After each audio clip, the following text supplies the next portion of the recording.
muchas gracias nuevamente a todas y a todos. Estamos en el último panel de esta sesión de los Urban Talks.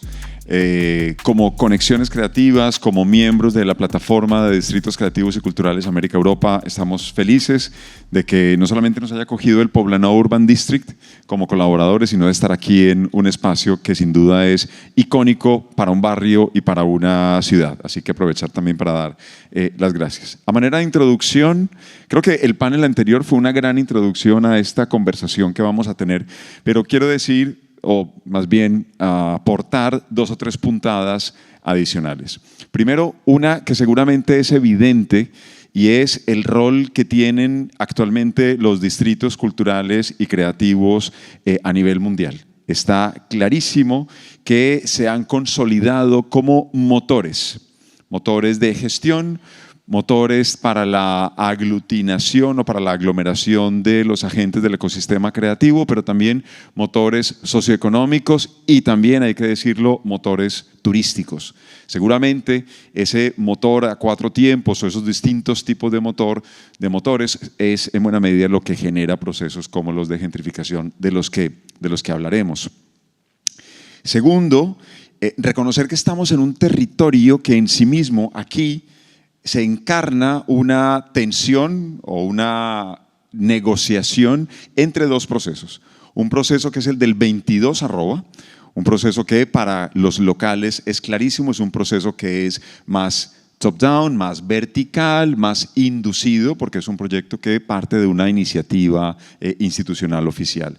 Y ese proyecto convive con un proyecto que es mucho más orgánico, mucho más autogestionado, mucho más de abajo hacia arriba, que es el del Poblenou Urban District. O sea que es un entorno, digamos, ideal para poder tener una conversación de este tipo. Con esto lo que quiero decir, ya para entrar a conversar, con esto lo que quiero decir es que hay distintos tipos de distritos creativos y en nuestra experiencia no hay unos mejores que otros. Es decir, no hay unos mejores que otros por su origen. El hecho de que un distrito nazca desde una iniciativa autogestionada, basada en la asociación, no lo hace mejor que un distrito que sea inducido. En el panel anterior se decían cosas como que la gobernanza es uno de esos elementos fundamentales. Aunque no hay una receta, también está claro. Pero la gobernanza, esa manera en la que las distintas instancias implicadas en un proyecto tipo un distrito creativo van a juntarse para tomar decisiones, es uno de los ingredientes más importantes. Y hemos visto, y ya con esto cierro mi introducción, que cuando hablamos de gentrificación, pues el guión parece ser más o menos el mismo, sin importar que hablemos de Barcelona, Nueva York o Bogotá en Colombia. Un territorio en el que los alquileres o las propiedades son más económicas, son más baratas, los artistas o los creativos o los emprendedores, porque hay que hablar de esa, también reconocer esa diversidad, digamos, de ese ecosistema cultural y creativo. Como decía, un territorio en el cual esos agentes del ecosistema se desplazan justamente por estas condiciones económicas, pero son ellos mismos también, de alguna manera, los que jalonan, los que atraen otros procesos. Ahorita Elizabeth nos invitaba a pensar cómo los creativos, cómo los artistas, cómo los emprendedores pueden ser unos primeros agentes gentrificadores también. A lo que voy es, esto no es un tema de blanco y negro, y más bien la invitación que os hago, es a explorar una posibilidad de gama de grises al respecto. Paula hacía una pregunta muy provocadora en el panel anterior. ¿Es posible pensar en procesos de gentrificación positiva? Es una pregunta que es válida, ¿cierto? Insisto, más que pensar en términos de blanco y negro, es invitarnos a pensar toda la gama de grises al respecto. En este panel me acompañan María Teresa Fernández, que es la jefa del proyecto Metadistritos, o quien fuera la jefa del proyecto Metadistritos, profesora adscrita y jefa del Departamento de Diseño de la Universidad de Viña del Mar, en Chile, para quienes no ubiquen a Viña del Mar. Está Tiago Piloni, gerente de Distritos Creativos y monitoreamiento de la Alcaldía de Salvador de Bahía en Brasil, y Paula Trujillo, directora de Estrategia de Conexiones creativas. Y creo que me quedaron exactamente, o quedaron ustedes, no a mí, quedaron exactamente en el orden en el que los voy a invitar a hablar. Por un lado, comenzaremos con María Teresa, quien tiene una experiencia en un proyecto que ya Paula lo enunció. Teresa nos lo va a explicar en un momentito. Un proyecto que buscó identificar potencialidades, posibilidades, riquezas en un territorio para definir si ese territorio podía ser o no viable en términos de un distrito creativo. Así que, Teresa, comenzamos contigo. Gracias. Primero, quiero dar las gracias y transmitir la felicidad que tengo de estar acá. Para mí representa una historia de más de 13 años este momento, desde que conozco a Paula por su trabajo en ese tiempo en Inexmoda, luego Conexiones, desde que leí en un periódico que me llegó a Chile sobre el Poblenou Urban District y lo vine a ver en el momento que vine y me junté también acá con Paula en ese minuto. Entonces, para mí estar aquí es muy importante. Lo otro es que yo vengo a hablar desde una mirada muy de observadora. Quisiera también transmitirles eso y vengo con una historia de conversación, diálogo y observación de más de 1000 estudiantes que he formado en áreas creativas, en arquitectura, en distintas áreas del diseño, que he trabajado con muchos profesionales de todas las industrias creativas en todos estos años, también más de 20 años trabajando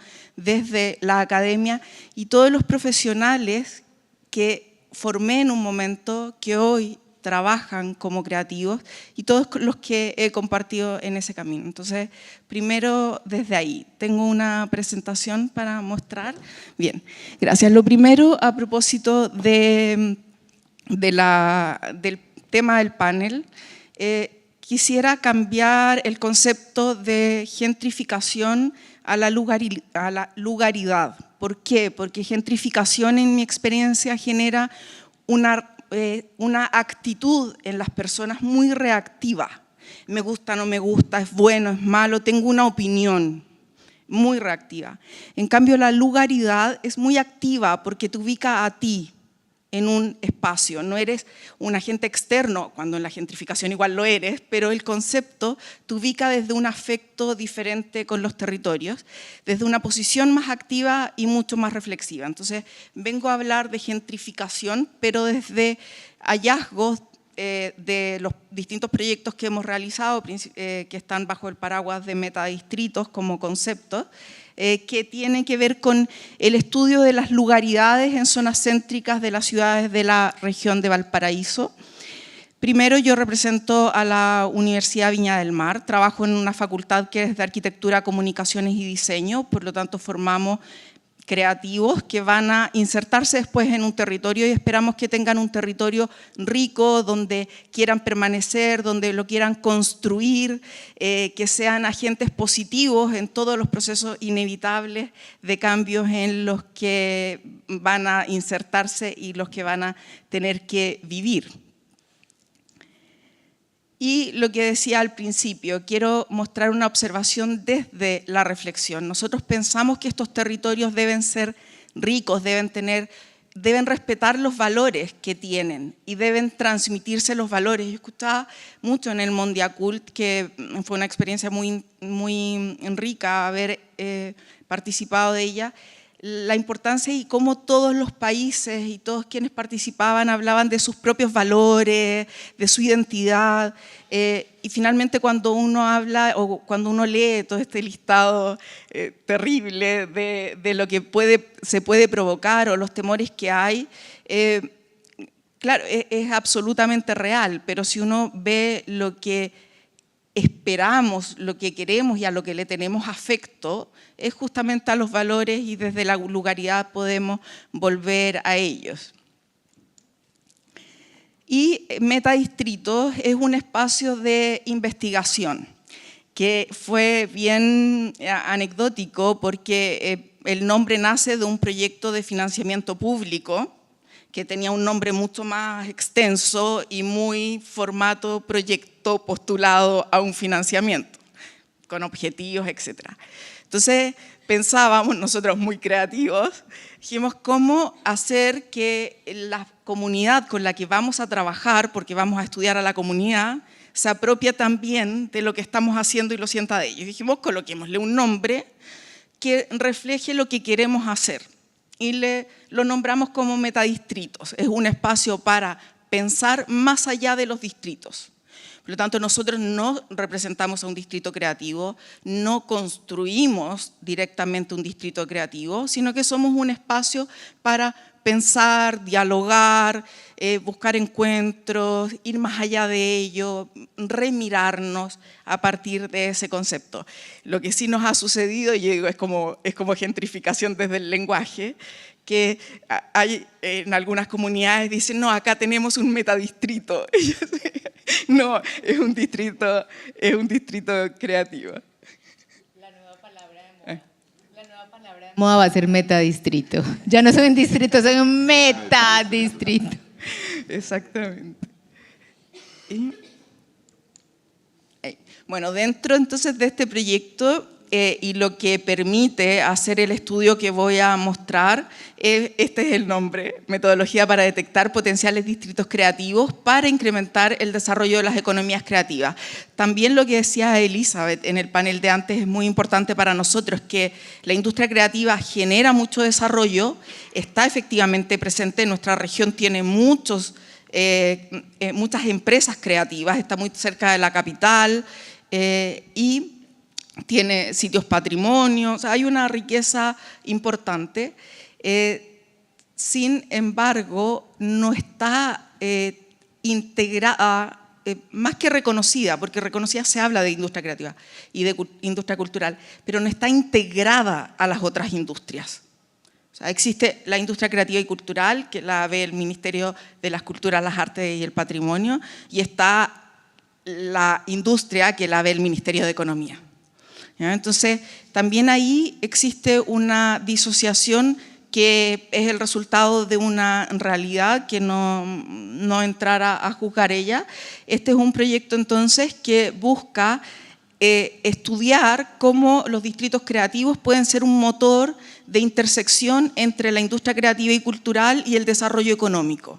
Una herramienta para poder dialogar entre esos dos ámbitos, que la industria dura pueda reconocer en la industria creativa el valor que tiene y cómo efectivamente los enriquece. Tiene un financiamiento público del gobierno regional, lo trabajamos también en colaboración y cofinanciados con un programa de desarrollo estratégico regional que se llama Valparaíso Creativo, financiado por un área del Ministerio de Economía. Y lo trabajamos también con el apoyo de conexión y asesoramiento de Conexiones Creativas y de Claudia del Pobleno Urban District, que no solamente ha sido inspiración, sino que también han participado con nuestras propias comunidades. Bueno, este proyecto lo que buscaba en una primera etapa era poder hacer un análisis a nivel regional en un territorio que es extenso, que no se puede recorrer en un solo día, y ver en una mirada macro dónde ir a hacer una mirada más detallada. Es un proceso de 2 años de trabajo, por lo tanto en una primera etapa trabajamos con datos. No podíamos trabajar directamente con las personas porque no tenemos alcance para ello, trabajamos con datos existentes que pudiéramos homologar a todo el territorio y a partir de esos datos ver dónde había mayor potencial, dónde habían más empresas creativas, más asociaciones gremiales, más eventos y dentro de más actividad también desde los organismos gubernamentales, municipales en ese caso, para potenciar ese desarrollo. Esa fue la primera parte, transformamos lo que mostró Paula, esa matriz de trabajo, la transformamos en un proceso metodológico con el que partimos buscando datos que se pudieran asociar a cada uno de los parámetros de los distritos creativos y después fuimos filtrando hasta llegar a 14, que en realidad son 16 municipios, pero 14 territorios. Y ese proceso está atravesado con un ejercicio cualitativo que es efectivamente ir a las comunidades. O sea, a 14 sí podíamos ir. Y podíamos ir y volver en un día, trabajar, 14 días era abordable, 38 o mucho era demasiado para poder hacerlo. No voy a explicar el dato de eso, el detalle de eso, porque es mucho más largo.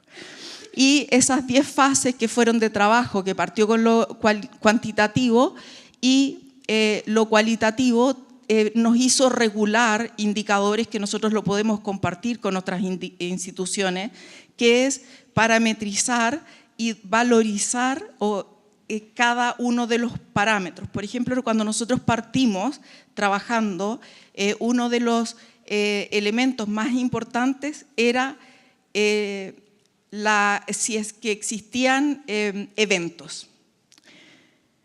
Pero cuando fuimos a los territorios, vimos que no teníamos con quién conversar, porque el evento sucedía en diciembre, nosotros fuimos en marzo, la productora no es de ese lugar, por lo tanto no teníamos un interlocutor. Entonces, en ese proceso vimos que no, el que existan asociaciones y representantes que vivan en el territorio, que tengan sus empresas ahí, era mucho más relevante a que tuviera muchas actividades y una programación mucho más extensa. Entonces, lo que hicimos en ese proceso de lo cuantitativo y lo cualitativo fue regular cuáles eran los parámetros más relevantes. Y así construimos esta ruta que reúne 16 comunas o municipios del territorio de la región de Valparaíso, donde determinamos 14 territorios con un polígono, a modo como lo hace Hospitalet, Poblenou, con un polígono en el que trabajar. Y acá vimos también desde la parte analítica el valor de la identidad. ¿Cuál era la identidad? ¿Cuál era esa lugaridad? ¿Qué era lo que conectaba la historia del lugar? No solo desde la cultura social civil, sino que también desde la cultura productiva, que se dedica, había comunidades rurales, otras que eran zonas portuarias, que tenían realidades muy distintas desde lo social comunitario, desde su propio patrimonio cultural y desde el punto de vista empresarial. Por lo tanto, también eso generaba una identidad y este conjunto de elementos, la comunidad, el estudio que hicimos, lo fuimos a trabajar en estos territorios nuevamente. Les presentamos toda la data que habíamos levantado, ya teníamos socios, teníamos con quién conversar a partir del análisis anterior y ahí llamamos a una comunidad más amplia a co-crear esos potenciales distritos. Nosotros teníamos nuestros mapas construidos con geógrafos, arquitectos y teníamos que trabajar ahora con ellos, integramos a psicólogos y a otras personas de áreas más de las ciencias sociales para trabajar en esa instancia. Y ahí se generaron y dimos espacio al encuentro entre las comunidades. Acá voy a pasar muy rápido, son imágenes todas de algún territorio y comunidad diferente. En cada una trabajamos los mapas, estos indicadores, y ellos nos ayudaron a corregir, a enriquecer y a ajustar esos polígonos que nosotros habíamos detectado. Y así construimos finalmente los mapas finales. Cada una de estas imágenes corresponde a un mapa distinto, a una comunidad diferente, a distintas observaciones, modos de ver el territorio, cómo se veían también ellos mismos, en qué se identificaban como valores comunes. Fue un espacio muy rico de conversación, terminó con una conversación final donde estaban todos los distritos creativos en la región, donde estuvimos la participación de Claudia y Paula. Fue muy enriquecedor también para todos ellos porque fue muy motivador ese trabajo. Esta imagen es justamente de ese día de cierre, donde estos 14 territorios se pudieron conocer entre ellos y compartir también sus visiones. Con eso ajustamos los mapas y se generaron mapas finales, que son los que nosotros devolvimos ya a todas estas asociaciones y a los municipios. Esos son ejemplos de dos mapas, la ciudad de Viña del Mar y esta La Ligua, La Ligua, una comuna rural con una historia en una industria textil muy rica a nivel nacional. Ahí se fabrican aún los textiles más importantes asociados a la manta del guaso chileno, Manta Chile, una empresa maravillosa que está ahí. Y la ciudad de Viña del Mar, otro ejemplo, que es una ciudad principalmente turística. ¿Ya? Cruce 2. Entonces, de este mapa y de esos 14 territorios me voy a centrar justamente en el último que mencioné, que es la ciudad de Viña del Mar, por razones muy arbitrarias. Mi universidad, la universidad que represento, está ahí. Vivo en esa ciudad, me sentí muy representada también por lo que decía Felipe. Es importante cuando uno vive ahí, aunque la región para mí también refleja mucho mi identidad. Me voy a centrar en esa ciudad porque además tiene una realidad bien diferente a lo que nosotros hemos visto en la mayoría de las ciudades que se reconvierten con distritos creativos, que son ciudades más bien industriales, que son barrios no céntricos. Esta es una ciudad balneario, turística, que tiene una alta concentración de edificios patrimoniales que eran de casas quintas, de veraneo, de las familias más adineradas que trabajaban en Valparaíso, tenían sus empresas en Valparaíso y se fueron a Viña del Mar, una ciudad que creció por gran infraestructura pública en un momento, fue la ciudad balneario de Chile de los años 50, reconocida a nivel global, y en su centro es una ciudad que no fue fundada como una ciudad. La mayoría de las ciudades de Chile se fundan en la Plaza de Armas. La ciudad de Viña del Mar no fue fundada desde esa perspectiva. No tiene ese carácter tan cívico como en su fundación, es un carácter mucho más lúdico, podría decir. Este es el centro, tiene un parque central que es muy poco visitado, tiene una plaza que está rodeada por una gran densidad de espacios culturales importantes, museos, teatro, cine, arte. Y tiene la calle Valparaíso, que es la calle más transitada de la ciudad a nivel peatonal.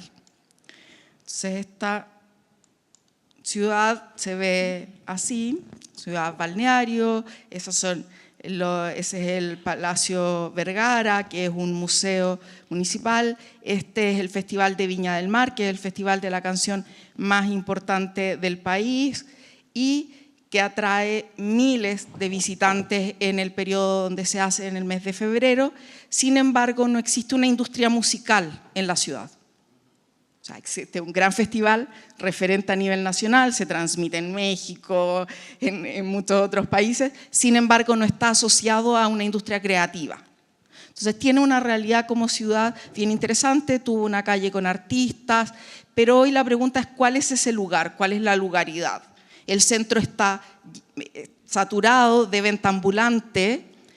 Nosotros tuvimos una crisis social, que ahí se ve un hotel, que es un hotel que está desde el año 37, si no me equivoco, en este centro, alrededor de esta plaza, y se ve una imagen incendiada, que es de la crisis social que tuvimos el 2019, fue en la imagen que está al lado lugar de residencia para la crisis del COVID, se desarmó como hotel, la infraestructura es del municipio. Entonces, ¿cuál es la lugaridad? ¿Cuál es el momento? ¿Qué es? Este es un reflejo de nuestra ciudad. ¿Qué es? Y acá, esta pregunta, tenemos eso, esa es la realidad, porque es diferente ver esto a ver esas otras imágenes. Nace el Distrito Creativo de Viña del Mar. Perfecto.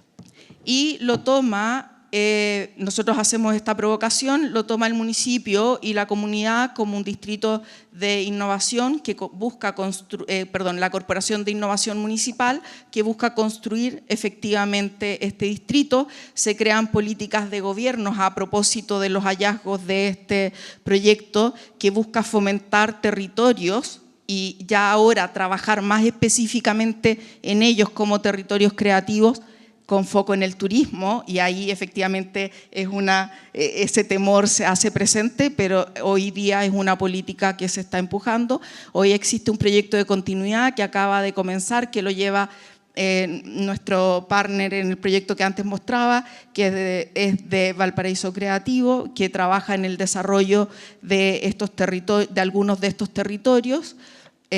Y hoy estamos observando, justamente a propósito de la pregunta que hace al inicio, bueno, ¿cuál es el después del territorio?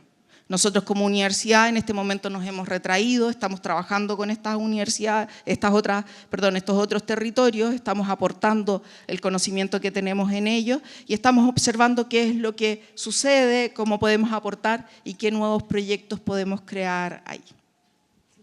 Gracias, Tere.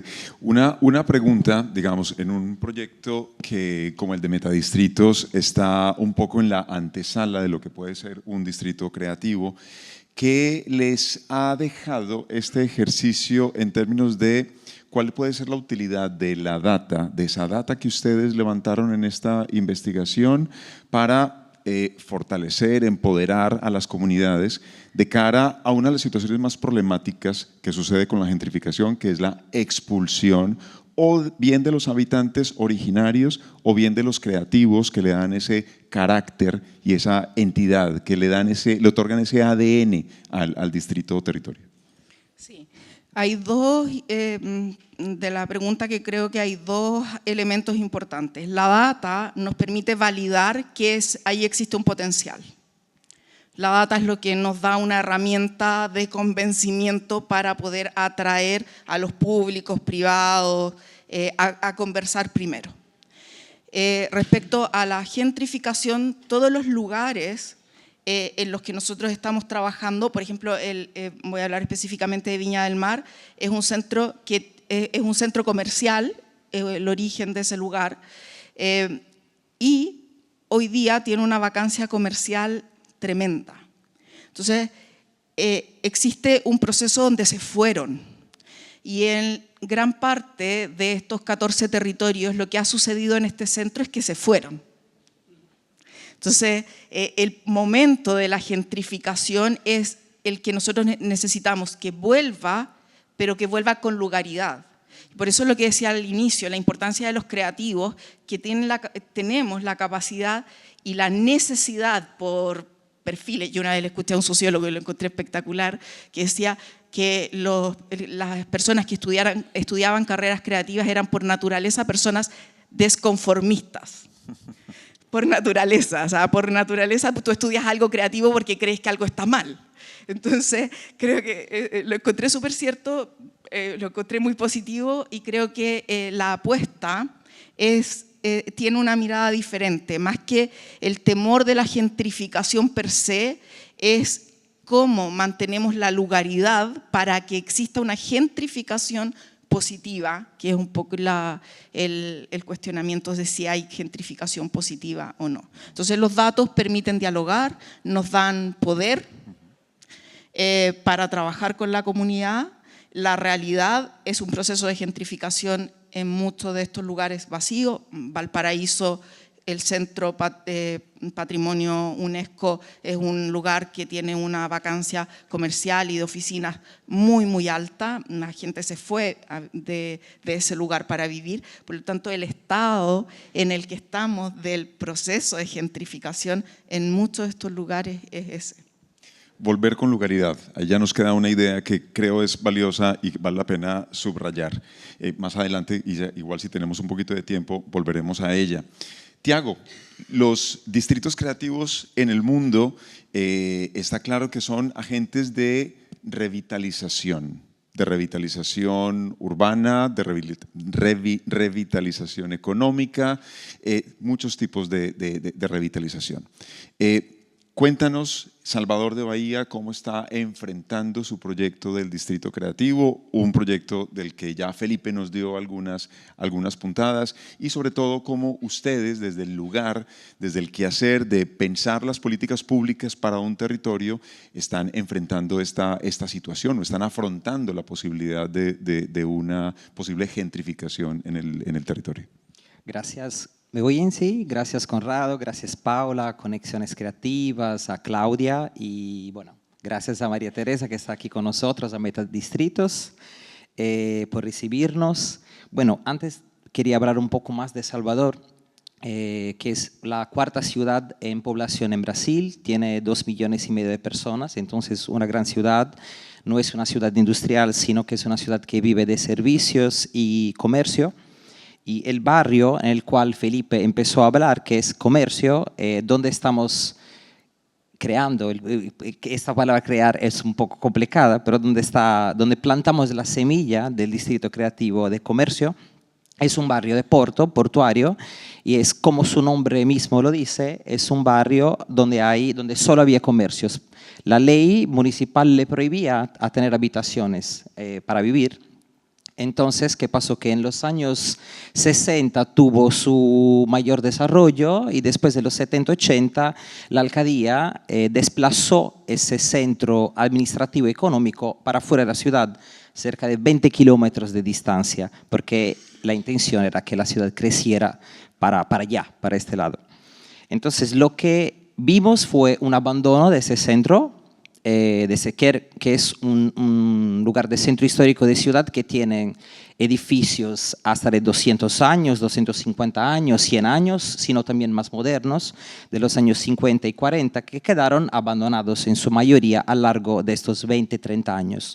Creo que el momento más malo fue en 2020, con la pandemia, así que se cerraron muchas empresas y también con el smart working, online working, perdón, online working, también quedó más espaciado. Lo que hizo la alcaldía, como decía Felipe, en los últimos 13 años fue llevar allá su aparato administrativo. Entonces, la sede del ayuntamiento ya está cerca, pero no está inserido en ese territorio. En realidad hay el ascensor, que es el más antiguo del mundo, que es el ascensor La Cerda, que separa la ciudad alta de la baja. Entonces, la ciudad alta tienes la alcaldía y abajo llevamos como la Secretaría de Educación, de Salud y todo este conjunto administrativo. ¿Esto para qué? Para que creáramos por el día un barrio vivo. Sino tenemos aún la dificultad y la voluntad de crear que este mismo modo de vivir el barrio, que haya gente que transite, pase por la noche, pase por los fines de semana. Sin embargo, quiero tal vez... ok, aquí estamos. Lo vemos. Lo vemos. Entonces, este es el barrio de que estamos hablando. Como ven, ya hicimos mucha... obra de infraestructura, ya llevamos mucha obra de infraestructura. Hay, como Felipe dijo, un hub de innovación, un hub de economía creativa, 2 museos y empezamos a trabajar ya desde este periodo, como unos 13 años atrás.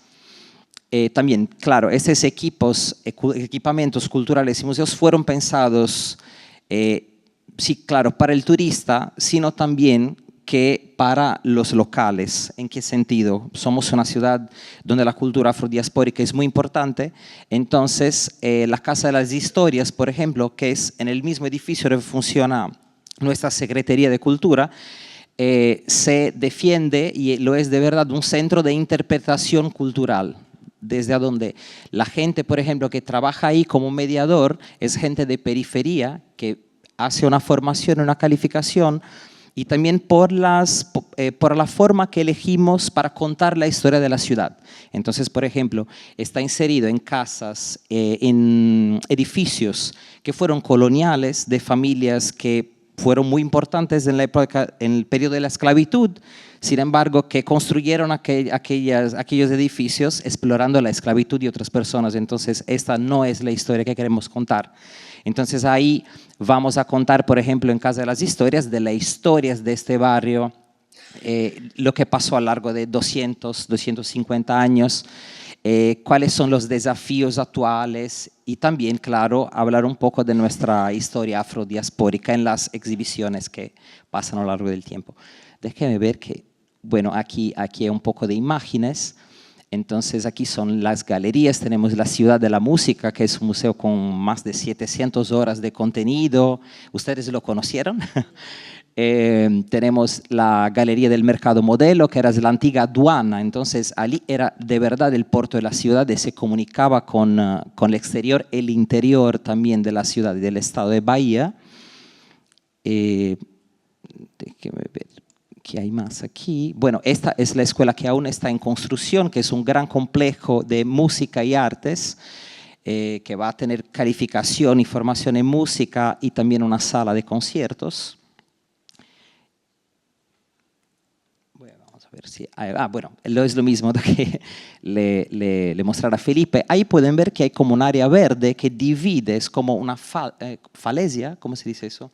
Es una tectónica, una falla, sí, una falla tectónica que divide la ciudad alta, que está ahí a la derecha, y la ciudad baja, donde hay comercio, a la izquierda.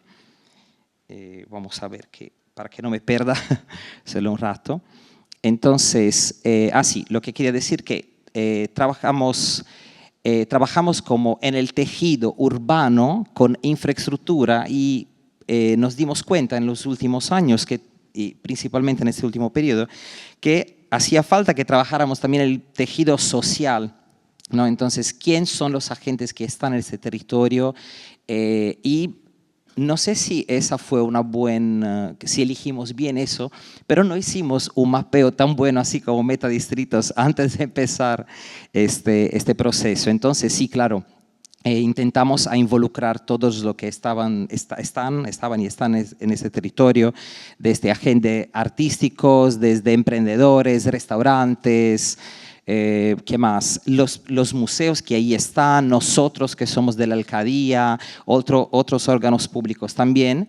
Y nuestro primer paso juntos con Conexiones Creativas fue el de promover un gran debate y presentar lo que es un distrito creativo, cuáles son los otros distritos creativos que hay en Brasil, en el mundo, en Colombia, en Chile, y cómo funciona esta política y por qué es interesante para este territorio entenderse como distrito creativo, conectarse con este lugar, porque todos esos agentes ahí estaban, pero no se conectaban entre ellos, no se conectaban tanto con el poder público, tenía tampoco miedo del poder público porque el poder público va a darme dinero, sino también puede robarme mi idea.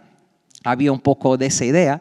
Entonces, no creo que estamos haciendo algo top-down, pero como plantamos la semilla y también en las reuniones siguientes, ahí les digo, eso pasó ahora en agosto, entonces hace mucho poco tiempo, como es un niño que está naciendo ahora, entonces les decía que también como decidimos juntos pequeñas cosas, por ejemplo, cómo crear confianza entre estos agentes. Entonces decidimos que vamos a tener reuniones a cada 15 días. Decidimos que íbamos a tener la oportunidad en estas reuniones y otras para conocernos sin hablar de temas difíciles, a veces de temas difíciles y a veces no, solo para conocernos, que las reuniones pasarían en lugares diferentes, siempre alguien sería como el facilitador de estas reuniones para crear confianza, para que la gente pueda crear conexión. Estos son algunos de los primeros pasos. Se crearon cuatro ejes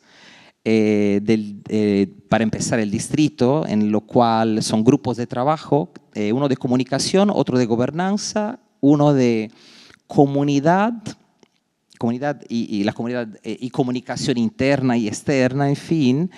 Y hay un cuarto que ahora, y una agenda compartida, porque eso era algo muy presente y demandado por los agentes que querían saber lo que pasaba en tu museo, lo que iba a pasar en una casa de conciertos, lo que iba a pasar en el restaurante que sirve sándwiches iba a abrir el domingo hasta las 10, y para que creáramos esta inteligencia común entre ellos. Entonces nos organizamos así. La alcaldía, el ayuntamiento es un miembro, como cualquier otro. Entonces, ahora, claro, aún estamos trabajando en esta gobernanza. Lo que, por ejemplo, hicimos hace poco tiempo es invitar a una banca pública que tiene interés entre sus directrices, tiene no el deseo, pero sí está, ¿cómo se dice?, obligado también en sus directrices a incentivar el asociativismo y también a perdón, me falta una palabra en español, a incentivar la política territorial. Entonces los invitamos para que ellos participaran de una calificación o invitaran a una organización para calificar el distrito en su gobernanza. Sin embargo, nosotros también de Alcadía, como dijo Felipe, intentamos hacer un trabajo también administrativo, porque nosotros ganamos para esto y las otras personas del distrito tienen que ocuparse no solo del distrito, sin embargo, de sus actividades también. Entonces, ayer, por ejemplo, la semana pasada, estaba mirando el estatuto de Poblenou y Urban District, enviándoselo a los participantes.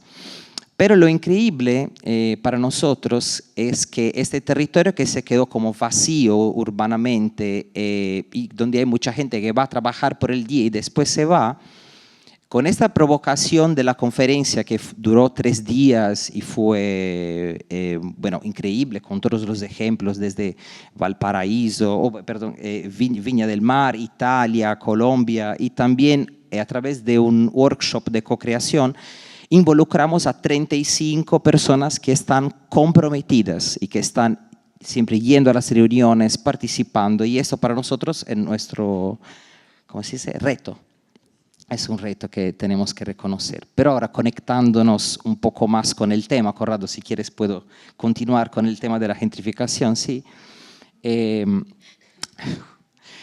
Conectándonos un poco más a eso, lo que estamos haciendo en el barrio es, tenemos muchos edificios abandonados, entonces tenemos un proyecto de la alcaldía que es, en 30 de estos edificios, vamos a crear habitaciones para empleados del ayuntamiento, porque ya tenemos ahí la infraestructura, entonces las personas ya trabajan ahí, como es un barrio, no sé si se ve por ahí, pero es un barrio que ha sido construido sobre el mar.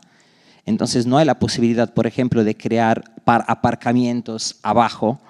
Entonces la intención es que también por la movilidad, las personas que trabajan en el ayuntamiento vivan allí y también trabajen ahí. En ese sentido creo que hay una cosa importante.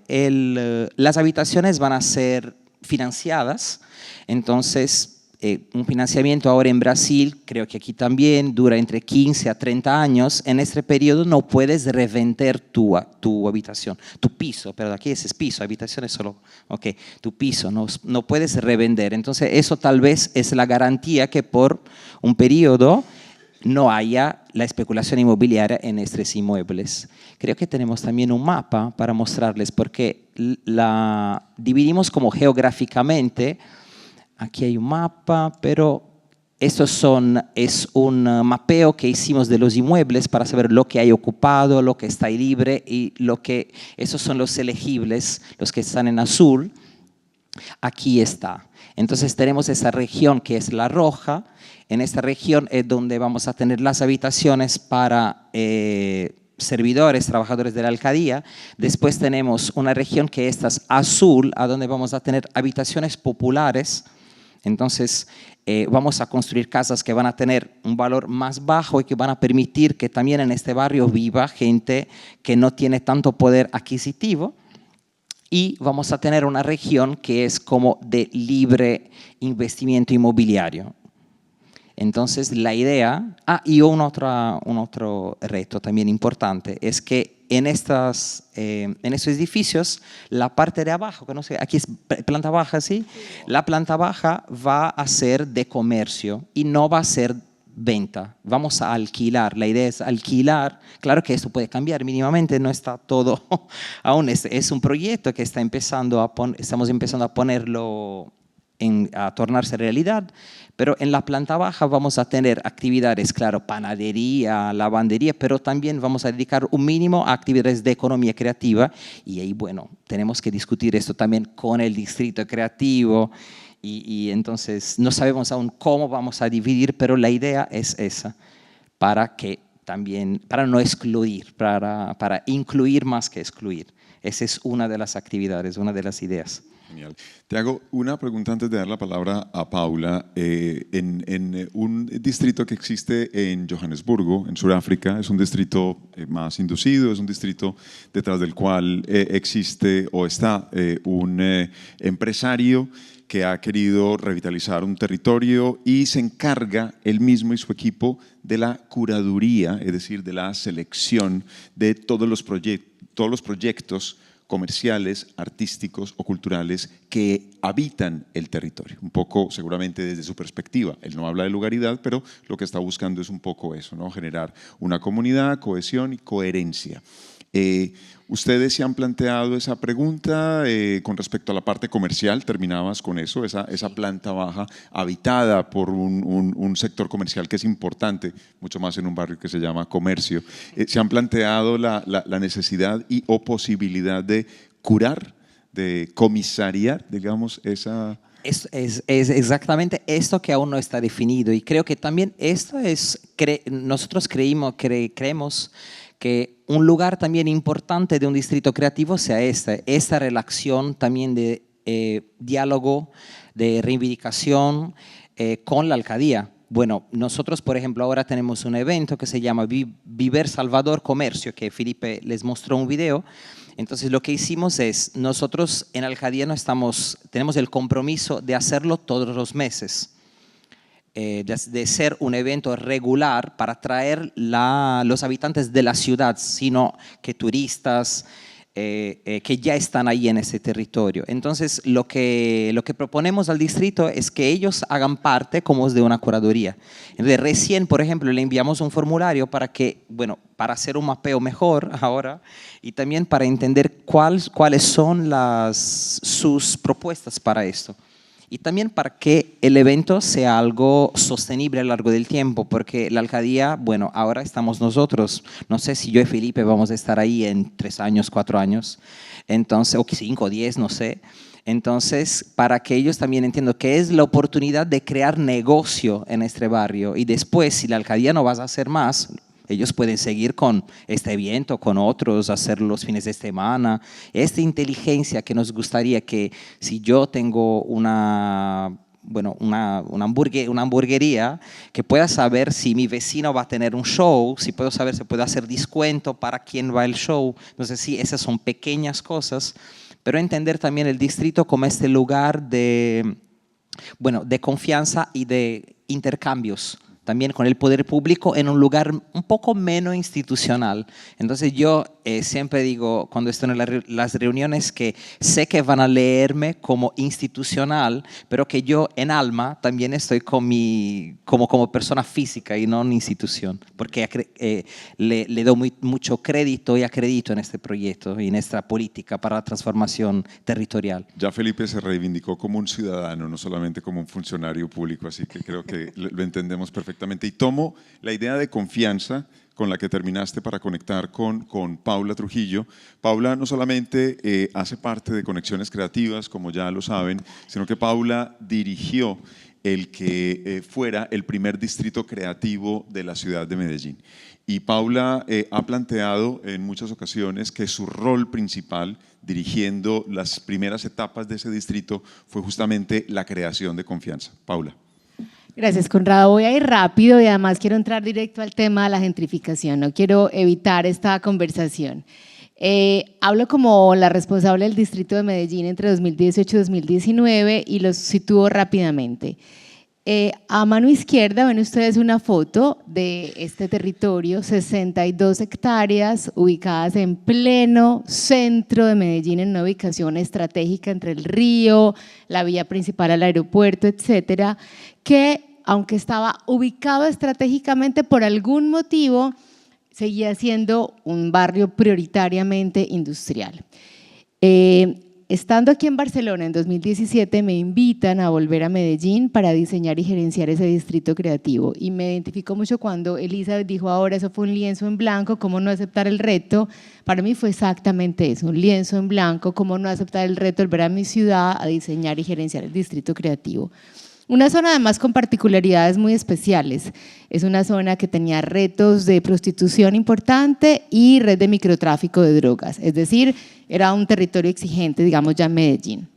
Aquí a mano derecha ven un poco el mapa, donde pueden ver que además está ubicado entre dos cerros tutelares de la ciudad. El barrio se llama Perpetuo Socorro, con un hospital, que además es un hospital que siempre recibía casos como de alta complejidad, y una iglesia neogótica que era como una joyita secreta en la ciudad a la que nadie iba por esos asuntos de prostitución y microtráfico del que hablaba hace un instante.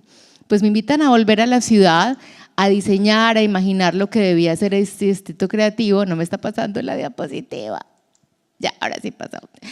Y yo recuerdo que llego al cargo un jueves y me dicen cuántos meses o años vamos a tardarnos en empezar a tener contenido cultural en el barrio, porque imaginamos que lo primero es el proyecto arquitectónico. Y le dije, pues mira, hoy es jueves, el primer evento es pasado mañana sábado, porque los distritos creativos se construyen con las comunidades, no se construyen en una oficina de arquitectos. Lo siento mucho a los arquitectos que estén aquí. Yo creo que después de oír a Charles Landry entendí que me gusta más la postura del jardinero que la del arquitecto de cara a los distritos creativos. Y en esa lógica de co-construcción con el territorio entendimos varias cosas. Este barrio, el Perpetuo Socorro, por ser un barrio industrial, tenía censados 3 vecinos residentes. Uno de ellos el cura de la iglesia neogótica. Sigue viviendo, no ha sido expulsado. Bueno, y 2 personas más. Entonces el reto que teníamos no era de expulsar, era de atraer personas al territorio. Pero yo sí tenía un reto en términos de gentrificación, Conrado, y era las personas que ejercían su rol de reparadores de autos en las calles del barrio, porque esas calles era su lugar de trabajo, era como talleres mecánicos en las calles. Mi reto era que ellos no se sintieran expulsados por nosotros. Yo casi que me había propuesto a mí misma que el día que me fuese del Perpetuo Socorro, siguiese mirando a los ojos a esos hombres y mujeres que vivían de esos carros que se reparaban en la calle, porque para mí eran esos vecinos. Y me puedo, digamos, decir a mí misma por las noches que ninguno fue expulsado en el periodo en que yo estuve. Fueron mis amigos hasta el minuto final, y de hecho uno de ellos, que reparaba tractomulas en la parte de atrás del hub creativo, le hicimos un graffiti dentro de la bodega con fama en honor, que él se sintió muy orgulloso y cuando lo vio dijo, pero quedé muy feo. Fue lo que más le preocupó. En el fondo le estábamos haciendo un homenaje a un hombre que había desarrollado toda su vida profesional en este barrio. Y hicimos cosas como las siguientes para trabajar con esos hombres y mujeres de los talleres que eran como nuestros reales vecinos, Conrado. En los festivales, hablando de festivalización, porque también hice festivales, por supuesto, les alquilábamos a ellos los talleres metalmecánicos para que ese sábado que les íbamos a cerrar el barrio por el festival y que su economía se iba a ver afectada porque ellos reparaban carros y no iba a poder hacerlo durante el festival, ellos nos alquilaran los talleres. Dentro del taller metíamos una emisora, hacíamos una fiesta, poníamos una marca de ropa, con lo cual repartíamos, digamos, las marcas por todo el territorio, y era muy bonito ver a estos hombres y familias de los talleres metalmecánicos vestidos no de el hombre que trabaja en la mecánica, sino como de domingo, súper perfumado, elegante, llegando a vivir el festival con sus hijos y con su esposa. Con lo cual se sentían súper incluidos en el festival y no expulsados por nuestros eventos. Eso fue súper bonito. Cosas como esas, o por ejemplo, entender que durante el Mundial de Fútbol teníamos que montar una pantalla de televisión para ver con ellos los partidos de fútbol de la FIFA, por ejemplo. Entonces, hacer cosas que no hace un distrito creativo en general, que conciertos y demás, cosas muy cotidianas, pero ellos se sintieran parte del barrio. Entonces, un primer asunto fue cuidar a los hombres y mujeres que trabajaban ya en el barrio alrededor de la metalmecánica y que se sintieran parte del proceso. A hoy ellos siguen siendo parte del proceso, incluso han dado contenidos, por ejemplo, en el distrito creativo, como cómo arreglar el motor de tu coche si se vara y no sé cómo repararlo, para que ellos se sintieran parte. Porque entendemos que sus hijos harán parte de la transición en el distrito creativo. Sus hijos posiblemente no querrán seguir estando en un taller de metalmecánica, van a lo mejor a hacer temas de innovación en la metalmecánica asociados a la automoción. Entonces, ¿cómo acompañamos a sus hijos para que no se sientan expulsados, sino acompañados en la transición de lo que el barrio va a ir viviendo? Entonces, realmente la relación es muy positiva. A hoy, incluso que yo no soy gerente del distrito, sigue teniendo una relación muy linda el distrito con cada hombre y mujer que lleva 40 años arreglando carros en la calle y que no se han sentido expulsados por el territorio. Pero digamos, eso además ha sido acompañado con ese reto de cómo traer gente al barrio, cómo hacer que sea habitado. Y uno de los eventos más retantes que hicimos corresponde a la foto de la derecha de ustedes superior, que van un grupo de personas al frente de la bodega que tomamos para el Hub Creativo. Fue el evento que más redes sociales movilizó, pero porque nos acribillaron en redes sociales y yo decidí mantenerlo hasta el final, que se llamó Venezolano rima con hermano. Tomamos conciencia que Medellín estaba siendo habitada por una población migrante venezolana, que teníamos que ser territorio de oportunidades, es decir, nos desmarcamos como de las cosas obvias de un distrito creativo. Claro, hicimos mercados de skater, claro, hicimos mercados creativos, claro, hicimos conciertos, pero también hicimos cosas incómodas, porque los distritos creativos no pueden tener miedo a hacer cosas incómodas. Esperábamos 300 migrantes venezolanos para esta feria de empleo y emprendimiento, recibimos 5.000 migrantes, llegaron 24 horas antes a dormir a la calle, tuvimos que reaccionar montando zonas para lactancia, zonas para que los niños vieran película en la noche. Fue un momento como muy conmovedor y fue muy bonito, y yo personalmente contraté una persona dentro de ese mercado creativo, fue la primera host oficial de Bodega con Fama, Karel Vizcatari, una mujer preciosa que llegó huyendo de las mafias que querían llevársela de Venezuela como trata de blancas, llegó con un caso de desnutrición notable, hoy sigue trabajando en Bodega con Fama, toda su familia depende económicamente de ella. Además es modelo en paralelo, entonces es una historia como linda, finalmente la conclusión de lo que pasó ahí. Ese traer, digamos, agentes al territorio, hoy ha desembocado, por ejemplo, no pasa otra diapositiva, que hoy hay ya en ese territorio industrial más de 65 empresas culturales y creativas instaladas, que conviven con el taller mecánico al lado, que conviven con la red de microtráfico de drogas al lado, que conviven con el ejercicio de prostitución en el territorio, porque el territorio sigue siendo así de mixto y así de diverso. Pero de las cosas más bonitas que pasó en ese periodo en el que estuve en la gerencia del Distrito Creativo, y eso lo aprendimos del caso de Wynwood, es que el éxito de un distrito es cuando llega a una escuela para niños. Y ojalá se lleven ese mensaje de esta sesión. Y a través de la alianza con una caja de compensación que ha sido fundamental en el proceso, llegó una escuela para niños al lado de talleres para carros, es decir, el niño sale y al lado está el taller.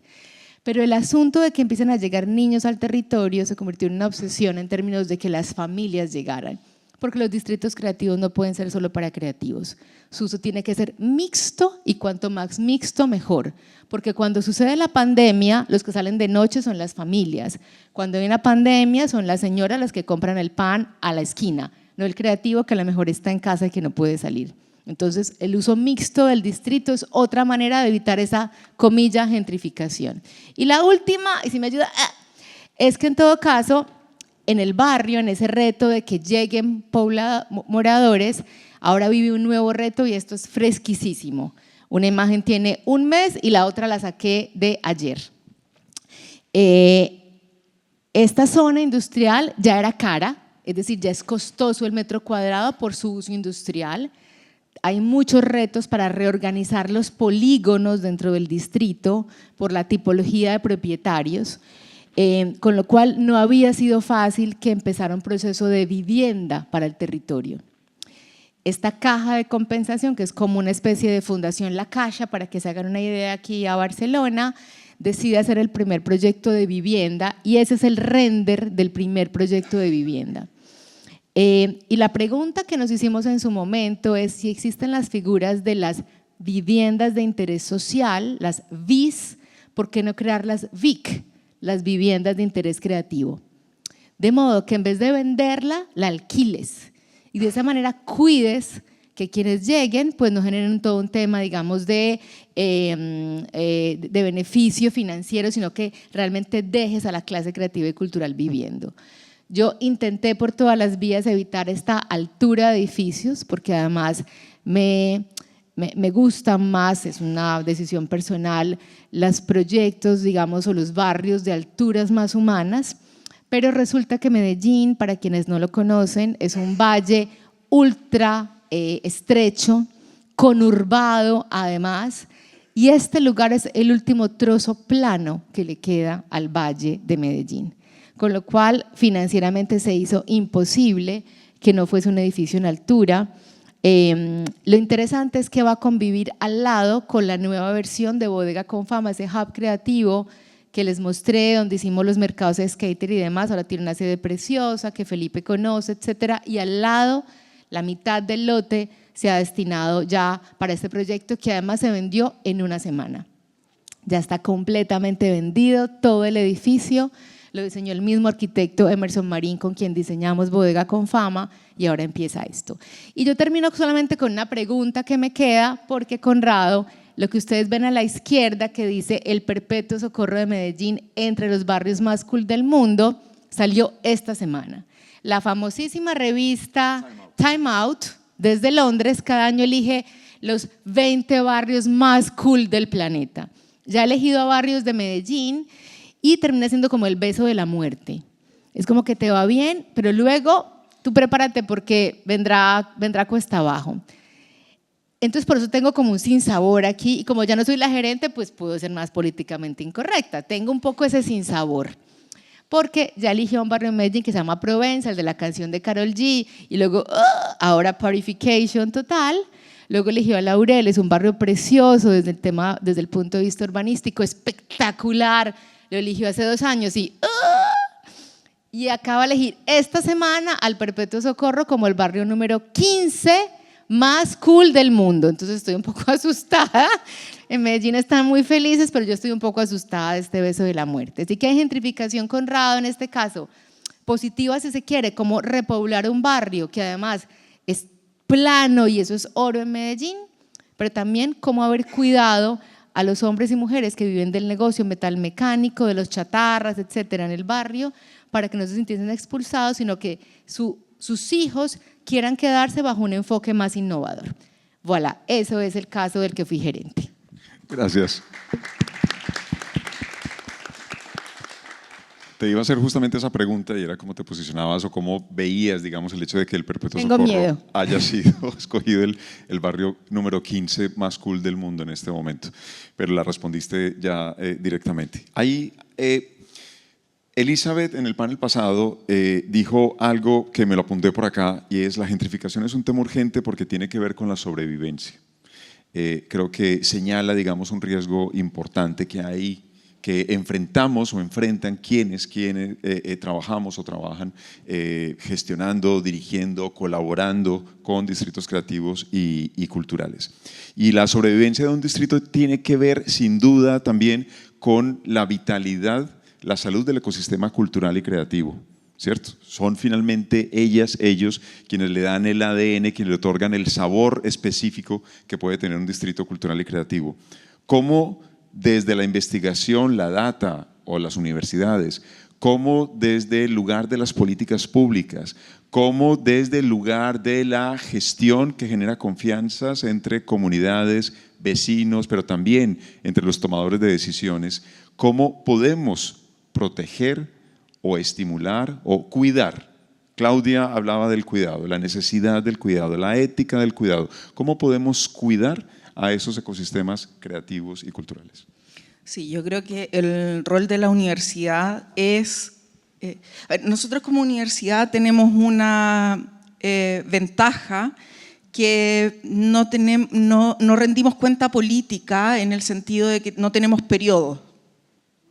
¿Ya? Eso es una gran ventaja. Lo otro es que tenemos un reconocimiento que nos permite empujar políticas públicas. Nosotros no hacemos políticas públicas, pero si nosotros nos enfocamos en temas que son críticos, sí podemos empujar política pública. Entonces yo creo que el rol de la universidad, y para mí la gentrificación es un tema que, dice Paula, claro, como voy a hablar de gentrificación y yo hablé de lugaridad, es un tema muy importante, pero yo creo que la posición en la que estamos nosotros es justamente poder ver qué es lo que requerimos cuidar y traspasar a las instituciones públicas, a los creativos, a las otras empresas, a la comunidad. ¿Qué es lo que debemos cuidar? ¿Cuáles son los datos, en este caso, que hay que tener a la vista? ¿Cuáles son las políticas? Porque claro, yo veo, por ejemplo, una de las cosas que sucede acá, me puedo equivocar porque obviamente tengo un conocimiento que es más lejano, pero por ejemplo, ¿qué sucede cuando se colocan incentivos para la innovación y se crean muchos cowork? Entonces yo he pasado por acá y en el tiempo que he venido cada vez más cowork, y finalmente eso también está en cualquier otro lugar. O sea, ¿cómo eso aporta? Entonces, claro, cuando desde la política pública, por ejemplo, lo que mostraba yo, claro, nosotros queremos turismo porque necesitamos que lleguen ingresos. Entonces, hoy es el turismo, pero nosotros como universidad tenemos que pensar ya, ok, necesitamos más personas, el turismo está bien, apoyemos eso, apoyemos esos proyectos, pero que lo que colocaba al final, ¿qué hay más allá? O sea, nosotros apoyamos eso, pero también estamos pensando, investigando, buscando datos sobre qué es lo que va a suceder después. Entonces, hoy en estas ciudades hay edificios patrimoniales que nosotros los tenemos catastrados, bueno, los tiene catastrados el Ministerio de las Culturas, las Artes y el Patrimonio, están catastrados y están vacíos. Entonces hay un valor que nosotros necesitamos ahora que alguien vaya y recupere eso, por lo tanto tenemos que comunicarlo, tenemos que difundir, tenemos que decir que estos lugares son cool, como dicen. Claro, nosotros ahora sí quisiéramos ese titular. Te lo pasamos. Claro. Llámanos de Time Out y les hablamos de Viña. Pero absolutamente porque queremos que alguien compre ese edificio para que invierta en recuperarlo. Entonces, claro, depende mucho en qué momento estás, y nosotros como universidad yo creo que, y todas las universidades, instituciones de educación superior, y también yo creo que los colegios, creo que también lo que yo encuentro que es maravilloso lo que sucede en el Perpetuo Socorro. Tuvimos con ustedes la oportunidad de ir a visitarlo y quedé realmente maravillada porque uno dice, okay, ese es el futuro. Ellos son los que efectivamente van a cuidar, poblar si es que viven hoy ahí. Entonces, no sé si respondo. Bueno, pero nos dejas una pregunta y es ¿qué es lo que hay que cuidar, ¿no? En términos de un patrimonio físico y también de un patrimonio intangible. Sí, y la pregunta es ¿quién lo puede resguardar? O sea, ahí yo me coloco en el rol de la universidad, creo que nosotros podemos.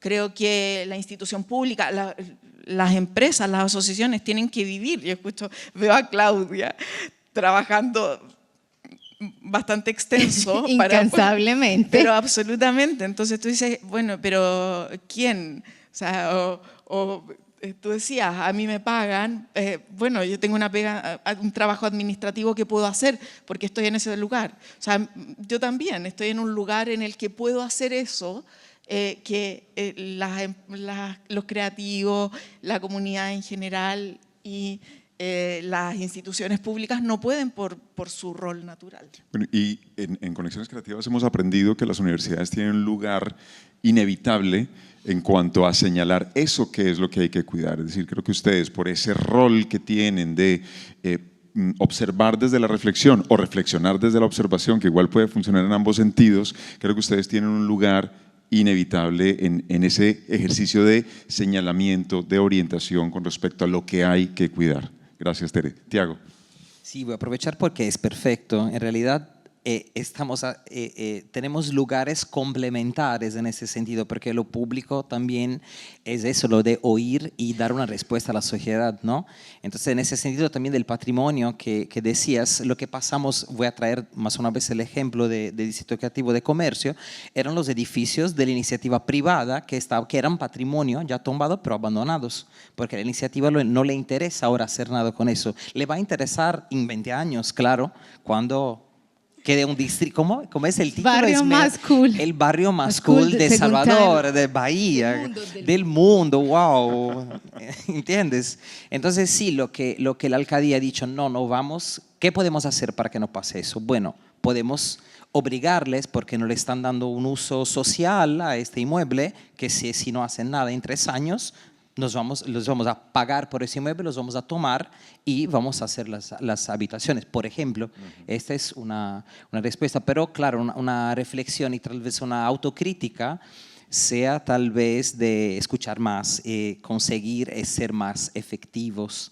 Y también volviendo a lo de la gentrificación, yo creo que también tenemos un problema, tenemos que invertir más en movilidad también, para que, por ejemplo, como dijera Felipe, no quede solo un barrio, que la gente pase y se va. Entonces, sí, porque en zonas, no solo en zonas peatonales, sino también que lleguen los servicios, los transportes públicos, que sea un barrio agradable de se vivir. Y creo que eso llega junto, llega con las escuelas, llegan con los niños. También este evento que estamos siempre haciendo, invitamos siempre a los niños. Entonces ahora vamos a hacer una gran edición el día de las, ¿cómo se dice aquí? El día de las crianzas, de los niños, el 12. Sin embargo, en todas las ediciones ya entendemos que es necesario que vengan los niños, que iban a venir adultos, familias y los creativos también, y todos vienen porque es un programa muy interesante. No sé si también respondí, pero...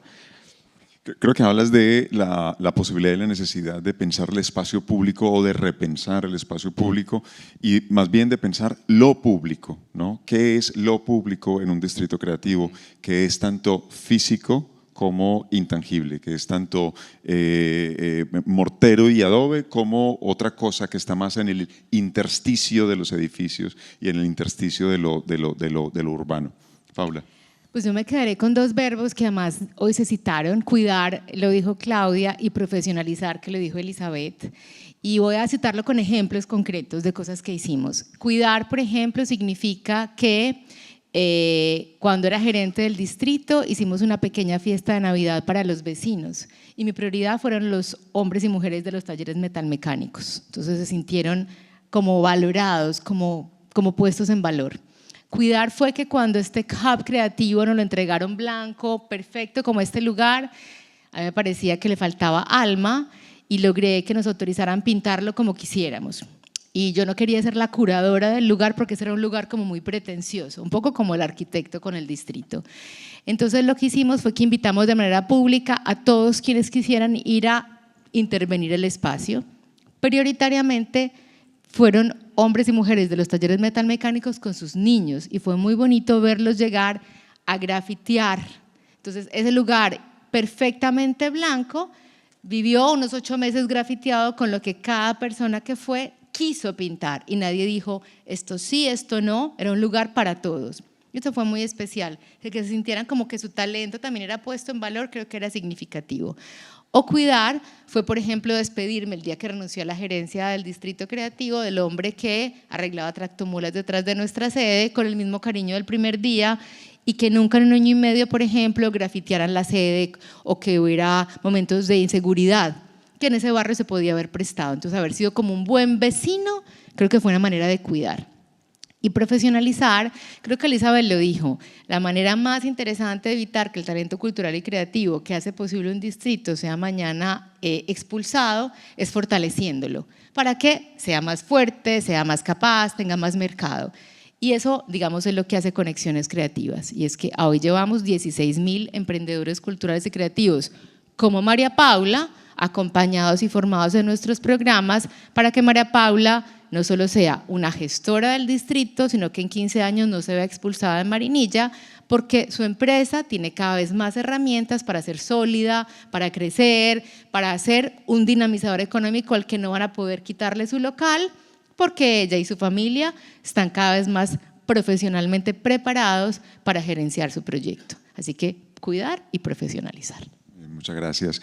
Está claro que hay ejercicios que tanto desde la investigación o la academia, desde el rol de los funcionarios públicos que piensan y diseñan políticas públicas, desde el rol de la gestión cultural, pueden contribuir a cuidar esos territorios, a cuidar esas comunidades, a cuidar esos ecosistemas y pensar en cómo se pueden fortalecer, bien sea a través de ejercicios de asociacionismo, también fueron mencionados hace un momento, bien sea a través de ejercicios de acompañamiento desde las universidades, bien sea a través de políticas que protejan el territorio por un tiempo, salvaguarden ese territorio durante tiempo, como lo que nos mencionabas, Tiago, o estos ejercicios, digamos, de trabajo tan implicado con las comunidades como los que nos compartes, Paula. Yo quisiera, si es que hay ánimo y tiempo, abrir el micro. Claro, hay ganas de ir a comer, pero no sé si hay alguna intervención, comentario, queja o reclamo al respecto.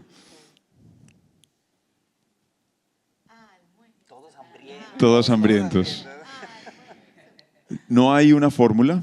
Estamos relacionándonos o estamos enfrentando un tema que es muy espinoso, que es muy difícil, y creo que solo quiero terminar diciendo algo, y es la importancia de reconocer esa unicidad y ese carácter específico que tiene cada uno de los distritos y cada uno de los ecosistemas cuando nos enfrentamos a este tema, ¿cierto? Cuando nos enfrentamos a un concepto tan difícil como el de la gentrificación.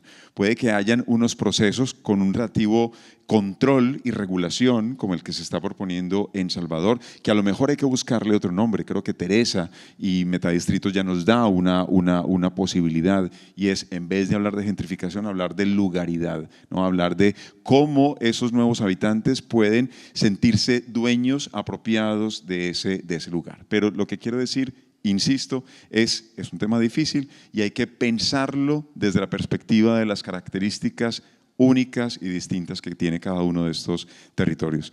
A Paula, a Tiago, a Teresa, muchísimas gracias.